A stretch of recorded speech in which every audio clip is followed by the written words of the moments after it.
ఇందాకటి నుంచి మంచినీళ్ళు ఇచ్చినప్పుడల్లా ఆ ముసలోడు ఒక మాట అంటున్నాడు. అది తమిళో ఇంగ్లీషో అయితే ఐ అండర్స్టాండ్. ఇవి రెండో కాకుండా ఇంకేదో ఒక మాట అంటున్నాడు. ఏమన్నాడు? అదేమో శుక్రియా అంటున్నాడు. శుక్రియా అన్నాడా? అయ్యో నిన్ను అంత మాట అన్నాడా? అదేమన్నా భూతా? అంతకంటే ఘోరమైన మాట. ఎంత ఘోరం, ఎంత దారుణం.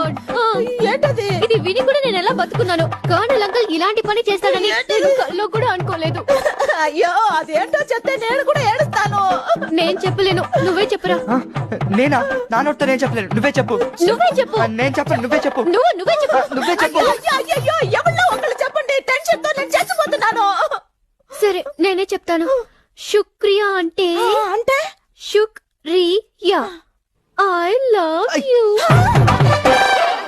తరుణ్, కరెంట్ పోయింది, నేను వెళ్ళొస్తాను. బజ్జీలు తింటారా అంకుల్? వద్దు తరుణ్, నాకు అల్సర్.